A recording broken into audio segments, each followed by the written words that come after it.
Most riders operate under a false assumption that motorcycles are consumable machines designed to expire after 30 or 40,000 miles. If you see a sport bike with 50,000 miles on the odometer, you probably assume it's a ticking time bomb. But here's the reality. Mechanical mileage doesn't kill modern engines. Owner neglect does. Just look at the documented case of Alan Zard, who put over 1 million miles on a Honda Goldwing. The machine didn't do that by magic. It did it because he avoided specific, destructive behaviors. Today, we are breaking down the 7 fatal mistakes that send bikes to the scrapyard early. I've also put together a maintenance checklist you can download to track these critical intervals. But first, let's look at the mistake that happens before you even leave your driveway. Mistake 1. The start and go syndrome, cold seizure risks. The single most damaging moment for your engine occurs in the first 60 seconds after you press the starter button. This isn't just about oil circulation. It's about the physics of thermal expansion. Your engine is made of different metals that react to heat at different rates. The pistons are typically aluminum, while the cylinder liners are often steel or iron. When combustion starts, the aluminum piston absorbs that heat instantly and begins to expand rapidly. However, the steel cylinder liner, which is being cooled by the water jacket or cooling fins, takes much longer to expand. If you start the bike and immediately rev the engine or ride away aggressively, the piston expands faster than the cylinder bore can accommodate. This reduces the clearance to zero, causing the piston skirts to scuff against the cylinder wall. This is a mild form of cold seizure, and it shaves thousands of miles off your engine's life every single morning. Furthermore, cold oil flows like honey, not water. It takes time to reach the top-end components like cam lobes and rocker arms. If you load the engine before that oil pressure stabilizes, you are grinding metal on metal. However, don't fall for the old myth that you need to idle for 10 minutes. That causes fuel dilution in the oil and carbon buildup. The correct procedure is a 30 to 60 second idle to get fluids moving, followed by gentle riding at low RPMs until the engine temperature gauge registers. You have to let the metals stabilize before you ask for power. Mistake 2. Chemical neglect, the oil misunderstanding. Once the engine is warm, the next mistake happens inside the crankcase, and it usually stems from trying to save a few dollars. Many riders assume oil is just oil, dumping automotive lubricants into their bikes. This is fatal for 2 reasons. First, car oils contain friction modifiers designed to make internal parts slide as easily as possible. In a motorcycle, your clutch plates need friction to engage. If you use car oil, those modifiers will glaze your clutch plates, causing them to slip and burn out prematurely. You need JASO MA or MA2 rated oil specifically for wet clutches. But the bigger issue is shearing. Unlike a car, your motorcycle engine shares its oil with the transmission. As those steel gears mesh together at high speeds, they act like a pair of scissors, physically chopping the oil molecules into smaller pieces. This destroys the oil's viscosity. A 10W40 oil can shear down to the consistency of water, 10W20, in just a few thousand miles of aggressive riding. This is why following the manufacturer's mileage interval blindly is dangerous. Those intervals are based on highway miles, easy, constant cruising. If you ride in the city with constant stop-and-go traffic, that is considered severe service. The constant gear shifting shears oil twice as fast. If you ignore this and push your oil to the limit, the protective film breaks down, leading to spun bearings and scarred cam journals. You have to change oil based on how you ride, not just how far you ride. Mistake 3. Drivetrain suicide, chain and sprocket tension. Even with perfect engine internals, you can destroy your motorcycle's ability to move by misunderstanding the drivetrain geometry. The most common and expensive error riders make is over-tightening the chain. It looks better when it's tight, and it feels more responsive, but mechanically it is disastrous. You have to understand that the rear suspension moves in an arc. As the swing arm compresses and moves up, the distance between the front sprocket and the rear axle actually increases. The chain is at its tightest point when the swing arm is parallel to the ground. If you tighten your chain while the bike is on a stand with the suspension fully extended, you remove the necessary slack. The moment you sit on the bike or hit a bump, the suspension compresses and the chain runs out of length. Since the steel chain won't stretch instantly, that tension has to go somewhere. It pulls violently on the output shaft of the transmission. This force destroys the countershaft oil seal, causing massive leaks, and can even shatter the output shaft bearing inside the engine cases. Fixing a countershaft bearing often requires splitting the engine cases, a repair that costs more than many used bikes are worth. Proper slack usually looks too loose to the uneducated eye, but it is critical. Additionally, neglecting lubrication dries out the internal grease behind the O-rings or X-rings. Once those rings crack, the factory grease escapes, metal grinds on metal, and the chain develops kinks. You need to clean and lube the chain every 500 miles and always do it after a ride when the chain is warm, so the lube penetrates past the seals. Mistake 4, suffocating the combustion chamber, air filtration. While the chain handles power out, this next mistake stops power from getting in. Most riders treat air filters as an afterthought, but your engine is essentially a high-velocity air pump. It requires a massive volume of clean air to function efficiently. When airflow is restricted by a clogged filter, the engine vacuum increases significantly, pulling more fuel than necessary into the chamber.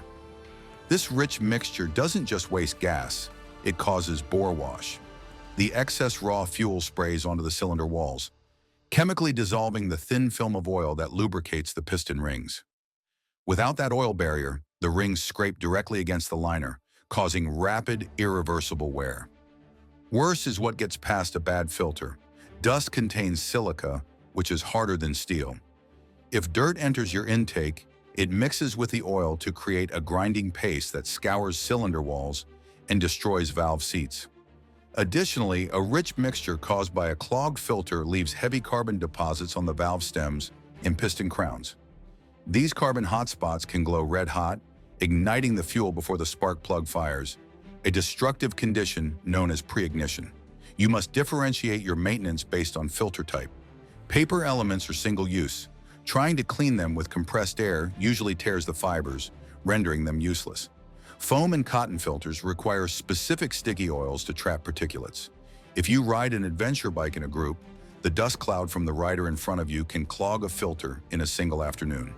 Neglecting this turns your intake into a sandblaster. Mistake 5. The silent killer.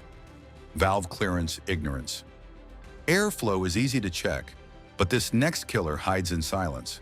There is a dangerous misconception in the riding community that says, if the valves aren't clicking, they're healthy. This is functionally incorrect. As valves slam against the cylinder head thousands of times per minute, the metal faces wear down. This wear causes the valve to recede deeper into the head, moving the stem up and tightening the clearance. A noisy ticking valve is actually loose, which is safe but slightly inefficient. A silent valve is often a tight valve, and that is where the danger lies. Your exhaust valves rely on physical contact with the valve seat to transfer their immense heat into the cylinder head's cooling jacket. They only shed heat during the split second they are closed. If the clearance is too tight, the valve never fully seats. This breaks the thermal transfer path, causing the valve to overheat. Simultaneously, superheated combustion gases, reaching temperatures of over 1,000 degrees, leak past the slightly open valve like a plasma torch. This erodes the metal of the valve face and the seat, leading to a loss of compression that no adjustment can fix. Once a valve is burnt, the cylinder head must be removed and machined. Comparing the cost of a simple clearance check to a full top-end rebuild makes this one of the most economically fatal mistakes you can make. This is why you cannot rely on your ears.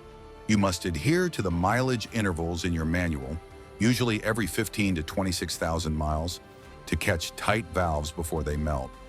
Mistake 6. Fluid amnesia, coolant and brake fluid. Valves handle the heat, but your fluids handle the chemistry. This is where fluid amnesia sets in. Riders obsess over engine oil but ignore the coolant and brake fluid for years. Brake fluid is hygroscopic, meaning it chemically attracts moisture from the air, even through sealed rubber hoses. Over time, water content rises.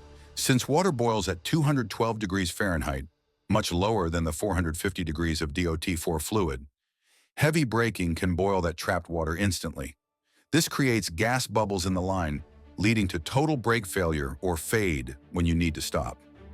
But the silent killer is corrosion. That moisture rusts the expensive steel pistons inside your calipers and destroys the internal valves of ABS modulator units, which can cost thousands to replace. Coolant is just as critical. Over time, the ethylene glycol breaks down and becomes acidic. This acidity eats away at paper gaskets and rubber seals, leading to internal leaks. Worse, it promotes electrolysis. As the fluid circulates between aluminum, steel, and copper components, the old coolant acts as an electrolyte, creating a battery effect that strips metal from your radiator and water pump from the inside out. In extreme cases, neglected coolant turns into a thick abrasive gel that plugs the narrow passages of the radiator, causing the bike to overheat rapidly in traffic. You cannot judge these fluids by color alone. The chemical protection fails long before the fluid looks dirty. You must follow the 2-year flush rule for both systems, regardless of how many miles you have ridden, to prevent internal rot. Mistake 7. Operational abuse, riding habits. Mechanical care is useless if you commit this final behavioral mistake. You can use the best synthetic oil in the world, but if you ride with zero mechanical sympathy, you will destroy the machine. The biggest enemy here is shock loading. This happens when you dump the clutch at high RPMs or hammer the throttle wide open while moving slowly in a high gear. This is called lugging the engine. When you ask for maximum torque at low RPMs, the piston hammers down on the connecting rod bearings before the oil wedge has time to build sufficient pressure. It is hitting your engine internals with a sledgehammer repeatedly. This is a guaranteed way to snap a connecting rod. Then there is the transmission. Aggressive downshifting without rev-matching forces the transmission gears to speed up the engine instantly. This creates massive spike loads on the gear dogs and shift forks, eventually bending them or rounding off the engagement dogs until the bike pops out of gear. And of course, cold redlining, hitting maximum RPMs before the oil is warm, is maximum stress with minimum protection. The riders who hit 100,000 miles aren't necessarily the ones babying the bike, but they are the ones using smooth inputs. They roll on the throttle rather than snapping it. They match engine speed to road speed perfectly. If you treat the throttle like a digital light switch, expect a short engine life. Smoothness correlates directly to longevity. Hitting high mileage isn't about getting a lucky factory unit. It is a choice you make every time you start the engine. It is always cheaper to maintain a bike properly than to repair a catastrophic failure. Avoid these 7 mistakes and your bike changes from a disposable toy to a lasting legacy. I have created a complete maintenance checklist to help you track these intervals, which you can download right now at the link below. If you want more technical deep dives that save you money, make sure to hit that subscribe button.